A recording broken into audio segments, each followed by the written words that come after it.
This is a huge day for the EcoDiesel. So you may be wondering, Jay, why did we just see you struggle with that box that's on the workbench now, which goes with this box that's at the ground, not this box on the ground, or that box on the ground, or that box on the ground. Today, we're talking about the two things that are still in the box. As you can see, I'm rearranging the garage all over again. We're moving the service cart out of the way and moving my Homac box in.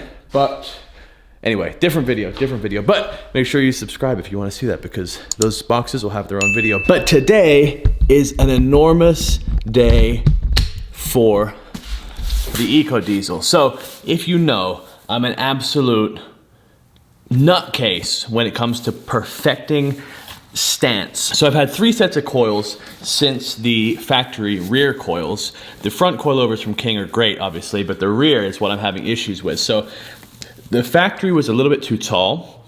I went to a 2-inch drop, which they shipped me the wrong thing. It ended up being a 4-inch drop, which I then got the correct 2-inch drop, which was too much. And I switched to a H&R 1.6-inch drop, which is too much. So here, well, this is big. This is big, and I'm not gonna lie. Let's open it up, and then we'll chat some more. Just so you know, between the two boxes, they were 90 pounds. We're doing big things for the channel. We're doing big things for the culture. I have to say, this thing was, where did I put that knife? This thing was packaged incredibly well, which for the price, I'm glad. Wow, okay. Packaged very well, like I said.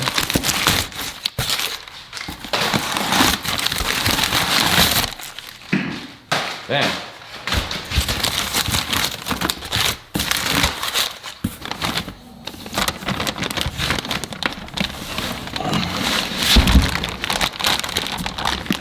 Eventually.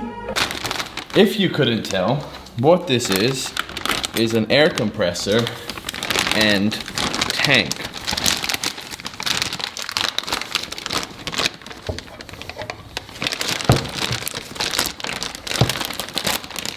"20 minutes later. Yeah, this is like the best packaging I've ever seen.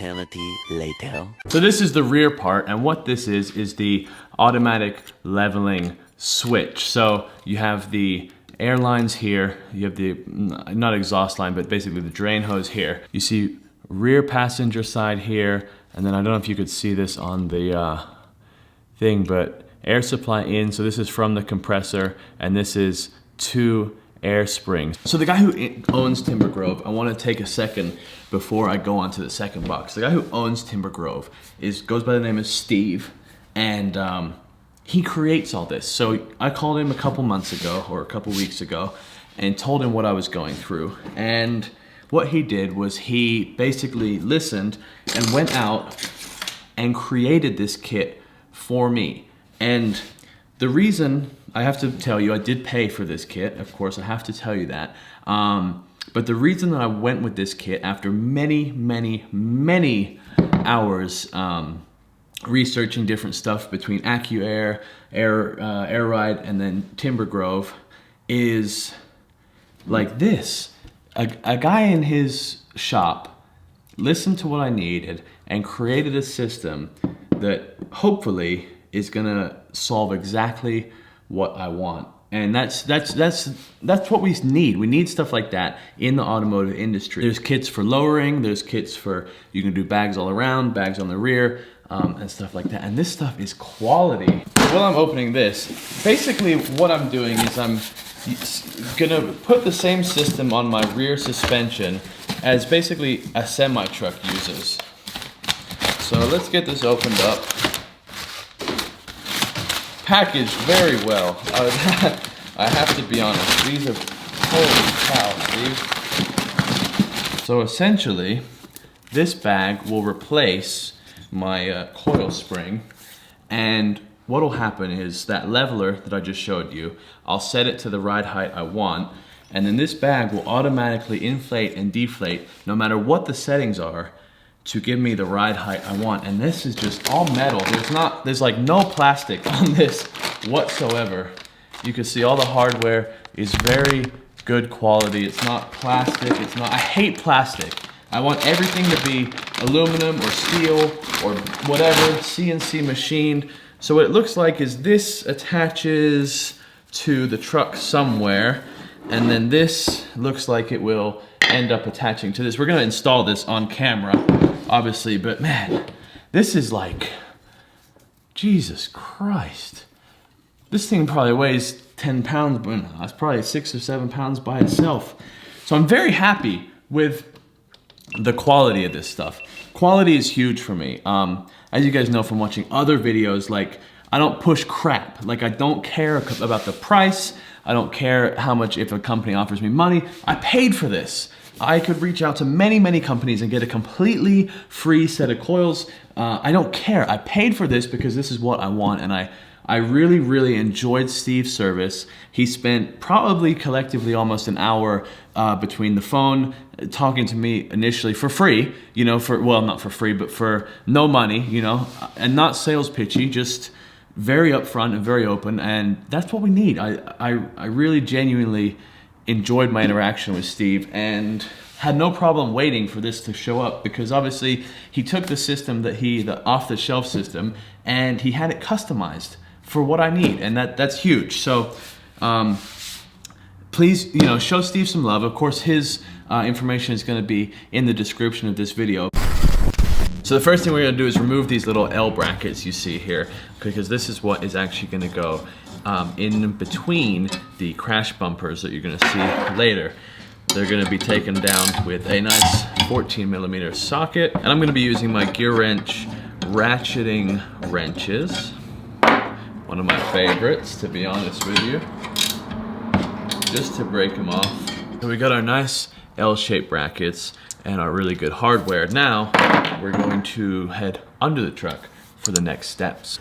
So essentially, when you get under the truck, obviously here's your wheels and your front axle and your sway bar. We're going to be using these to mount the compressor. So this is obviously the back side of your bumper. Some of you will have a plastic trim piece here. I've actually taken it off. But like I said, what we're going to be doing is using these. So you take the L bracket that we just removed, and you actually just slide it in here.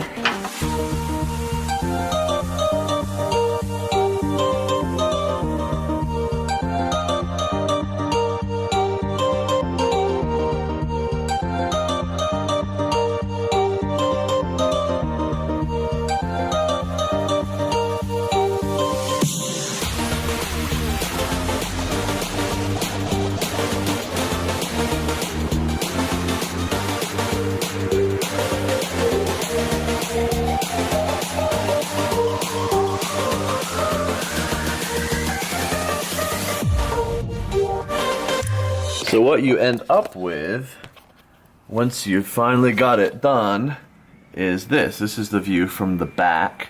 So you can see there's a very nice metal shelf protecting the tank and the compressor. Even shooting from the low portion, it's completely invisible, which is what I wanted, but then if you peek under there, then you can obviously see it. So that's actually really sweet. One of the next things I'm gonna be working on is the power. So I've routed the power from underneath up to the engine bay, of course, and it goes without saying you want to avoid any kind of heat source. And what I'm gonna do is actually route this, looks like behind, underneath the fuse box.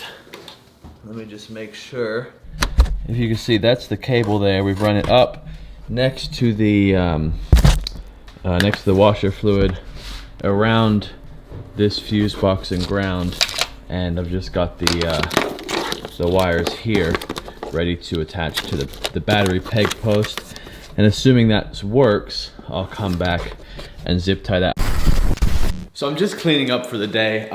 Today we managed to mount the air compressor under the front bumper. I'm super happy of how that turned out, actually, how you can't see it at all. So I mounted the air compressor, we ran the power cable up to the battery, and we ran the air line from the compressor to the rear axle and secured it above the spare tire. Obviously, when you're running the air line, you want to make sure that you stay away from any exhaust, any pinch points such as control arms, suspension, anything like that.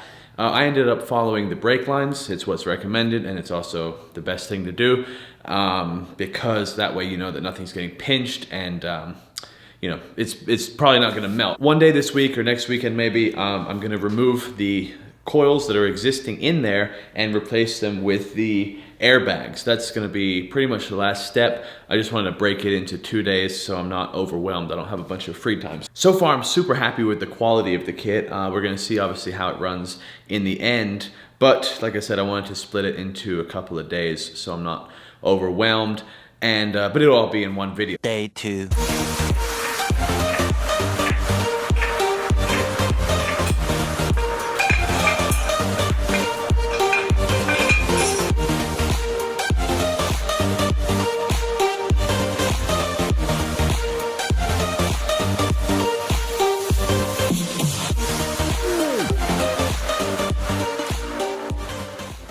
So we're making good progress here, but I want to catch you up to speed. So this is the air supply in right here. This is the air to spring, like it says. This is the leveling arm. You can kind of see right there. So it bolts up to your frame right here. It'll be pretty obvious because this groove only will fit in this position. But if you don't know, it's basically directly behind the shock. Then you'll put this little bracket right here, you can see, and then on this is the adjustment arm. So the side with the quick release, you can see because obviously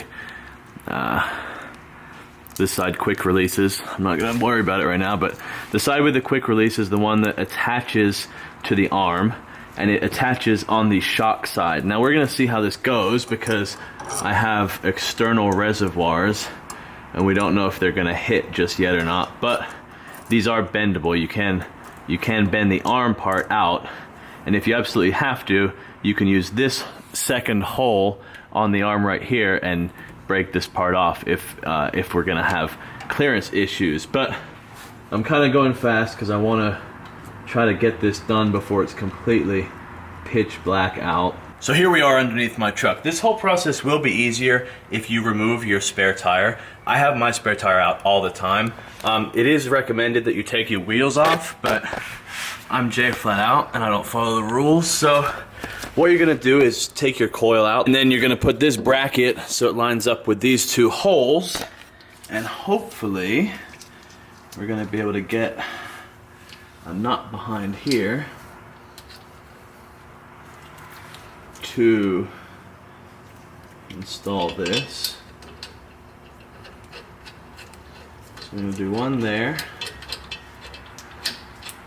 So the passenger side is in. And this is pretty much how it'll look before you complete the final step. We have the lower mount there, and we have the airbag up there. So basically what you're gonna do, remove these little nipples and remove these bolts. You're then gonna take this plate off, remove this protective seal. We're gonna put this to the side for now. One quick thing is I'm literally gonna show you how easy it is to remove a coil. This coil is obviously in. You literally just,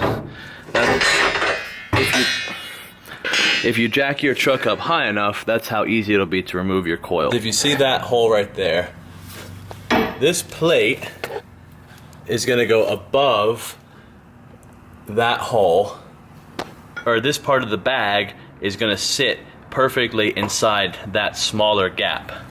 One last thing you do want to do is make sure that you attach the air line into the bag, and those are simply, you push them in, give them a good push in, and then if you pull it, should be pretty much solid. But you want to route this through the hole and through that other plate before you bolt everything down, so that you don't have to do it later because you're not going to be able to. So for me, this was the hardest part.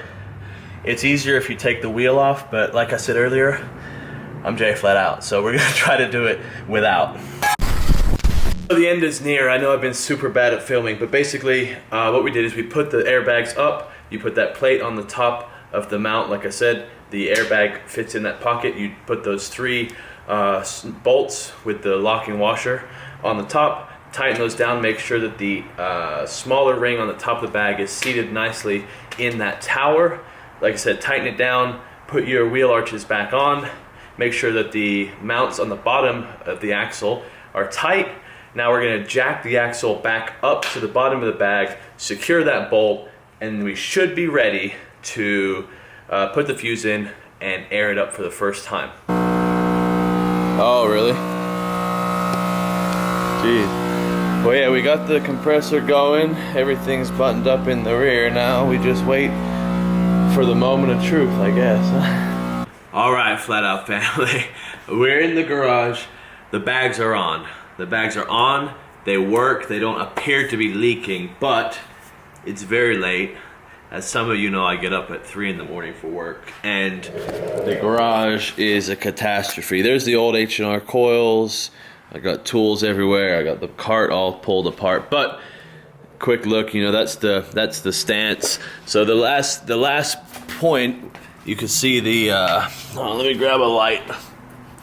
The last step will be attaching that adjustable linkage to the arm that's up there, and that's when you can customize your ride height. But I'm going to use some Adams Eco all-purpose cleaner to clean up all the tools I used, clean up the garage, get this out of the way for now, and the next scene for you guys will be the first drive. 3 hours later. Can you move it along? I'm all out of time cards. No more SpongeBob transitions. The gig is up. The bags are completely installed, and the truck runs and drives, obviously. So the air compressor is in and working. The lines are in and working. It's not leaking. So I installed this kit on December 19th and 20th.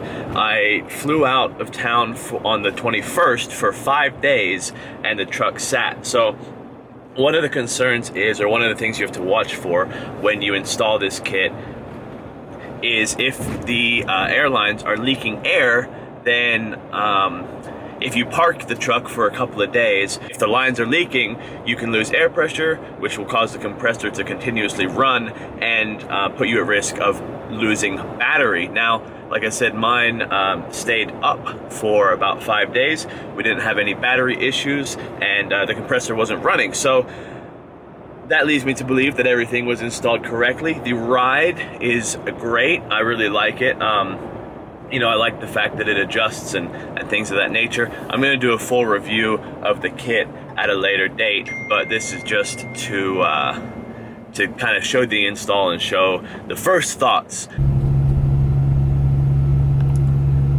I don't know if you can even hear that humming on the camera, but that's what the compressor sounds like when it briefly does run while you're driving. So once I get the front suspension 100% dialed and I get the rear 100% dialed, it's completely on and working, but the adjustment leveling valves to where you want the ride height, I have to just take the time to do all that. I have to take the time to, now that I know the system works and there's no issues with it, I want to completely secure all the airlines. They're all secured, obviously. So guys, that is going to conclude this rather long video. Thank you so much if you sat through the whole thing, and a huge thank you to Steve over at Timber Grove Enterprises who made all of this possible. Please do click his link in the description below. Show him some love, show him some support, because he is the mastermind behind these airbags. Now, like I said, there is going to be a full review after the installation video once I get the suspension 100% dialed in. So make sure you're subscribed and you look out for that. Other than that, guys, we'll see you next video.